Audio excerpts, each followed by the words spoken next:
Are you on thyroid hormone replacement but still feel awful? Or are your thyroid levels normal, yet you have all the classic symptoms? Do you feel like you've tried everything and don't know what to do next? Do you wonder how you can get to the true root causes of autoimmunity or functional hypothyroidism? Are you holding out for a natural way to resolve your symptoms? Well, you're in the right place. Welcome to the Heal Your Thyroid podcast. I'm Madeleine Lowry, a neural retraining specialist and founder of Twin Cities Neural Retraining.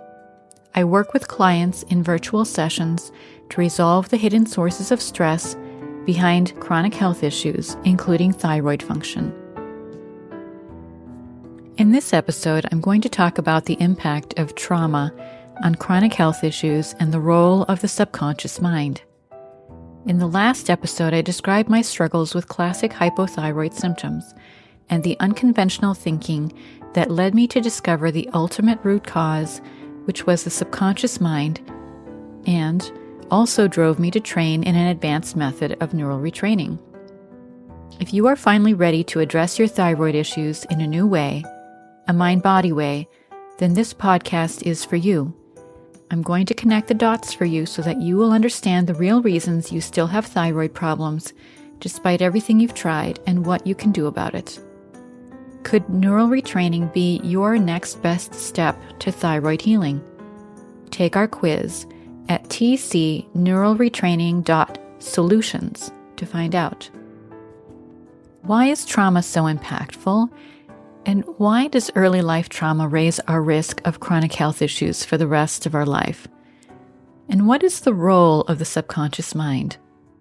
In this episode, I'm going to give you my perspective as a neural retraining specialist. Now, in the last episode, I described how I resisted the explanations from my practitioners and doctors. I felt that there had to be a further root cause underlying the many underperforming systems in my body. In hindsight, it was so obvious. I should have seen it at once. I went to a science and math high school. I was a biology major in college. I had all the pieces. I just had to take it one step further. And yet, I did not. And most people don't either. Why is that? I think it's because it is so counter to our expectations of medical care. There is an unspoken assumption that if you have physical health issues, these have to be addressed at a physical level. And yet, who or what is the boss of all our bodily systems? Who or what orchestrates their perfect synchrony when we are in full health? Who or what regulates our core temperature, our hormone balance, digestive processes, immune function, fluid balance, wound healing, nutrient uptake, or anything else supporting our physical health? It's the brain. And not just the brain, but the subconscious mind. Let me tell you a little bit about the subconscious mind. I want you to understand how powerful it is. When we talk about the mind, we are usually talking about the conscious mind, the thinking, logical mind. This is the mind that gets us an A in chemistry, that we rely on to solve the crossword puzzle or that problem at work. But there is another mind, the subconscious mind, that is responsible for 90 to 95% of all brain activity. It runs all the systems of the body and always has. It is constantly monitoring everything going on around us and everything going on inside us, including our thoughts and emotions. It is capable of managing 40 million bits of data per second, while the conscious mind can handle only 40. Making the subconscious mind 1 million times more powerful than the conscious mind. There are two more things I want you to understand. The subconscious mind is an associative mind, a neural net, and the subconscious has no sense of time. There is no past and no future for the subconscious mind. Everything is now. So when people say, "Oh, I don't think about that painful emotional experience anymore," that's in the past. They're talking about their conscious mind. On a subconscious level, it is still impacting you, unless you have done the work to fully process and release it. One of the primary tasks of the subconscious is to assess if we are safe or unsafe. And that simple determination directs how the nervous system responds moment to moment. You may have heard of the autonomic nervous system, which has two modes of operation: the fight, flight, freeze response, or what we call the stress response, or the rest, digest, and heal response, which is the relaxation response. And here's the crux of the matter, because when we are in that fight, flight, or freeze state, all the restorative functions of the body are inhibited to respond to an emergency. Let me say that another way. No healing can occur when we are in a stress response.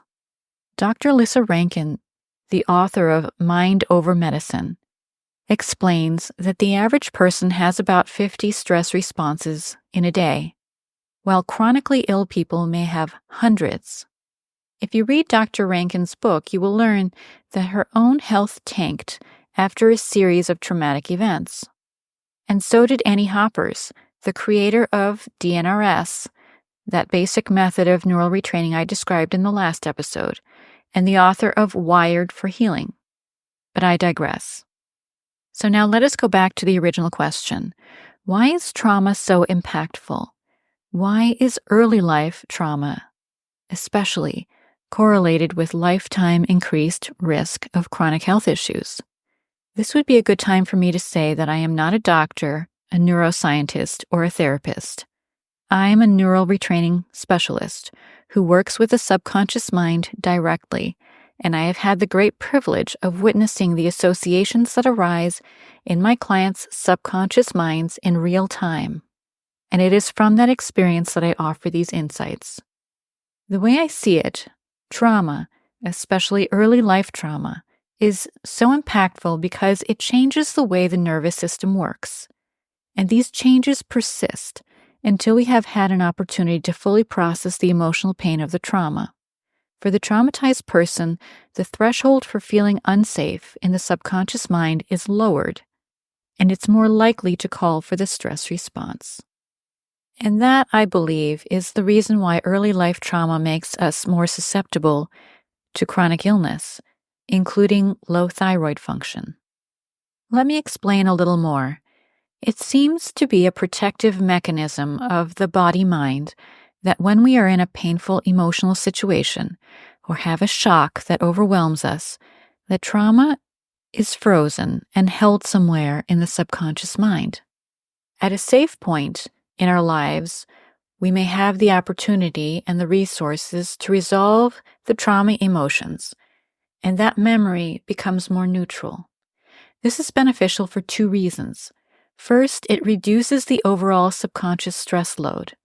And second, any programming that might be associated with that trauma experience is deprioritized in the operating system of the mind. And this is another important concept about how the subconscious mind works. The subconscious mind prioritizes highly negative experiences that are perceived to have survival value. This is so that if we ever find ourselves in the same situation again, we will be more likely to survive without any thinking needed. There are two important points here.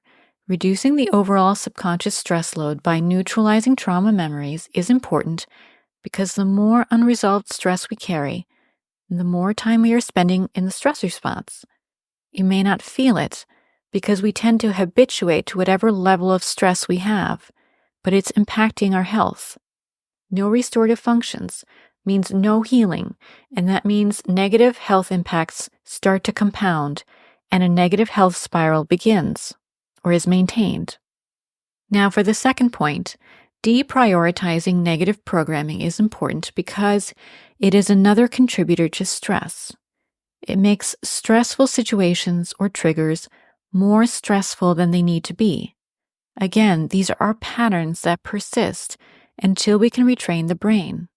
For example, if you had a painful emotional experience around having your house robbed, or you watched your parents go through that as a child, you may have programming that compels you to check that all the doors are locked at night before you can go to sleep. As the intensity of those memories is reduced through neural retraining, the anxiety about checking the locks on the doors is reduced as well. And if it is not, that would mean that there are other emotionally intense experiences that are associated with this compulsion as well. Relevant experiences include our own, as well as things that we have witnessed, heard about, or even seen in movies, especially as an impressionable child. So hopefully this is helping you to connect the dots between what has happened to you, your behaviors, emotional responses, and why early life trauma creates lasting negative impacts until it can be resolved. We have the accumulation of unresolved subconscious stress and the conditioned behaviors that amplify our experience of every subsequent stress event, which contribute to being in the stress response too often and halts our healing processes, including detoxification, nutrient uptake, digestion, elimination, hormone balance. This includes thyroid hormone, energy production, and everything else. But trauma is not the only barrier to healing held in the subconscious mind. We will be discussing more of these barriers as I see them in my practice in future episodes. And to set your mind at ease, resolving traumas can be done fairly quickly and easily using the advanced neural retraining method that I am trained in. Tune in next time to hear more about this method and how I use it in virtual sessions. Thank you for listening. If you found this episode intriguing, I would like to invite you to join the Heal Your Thyroid, the Mind-Body Solution community on Facebook. If you like what you are hearing, please listen again and remember to subscribe to the podcast and leave us a review. Your review is the best way to raise awareness of this information for others, and I greatly appreciate each and every review.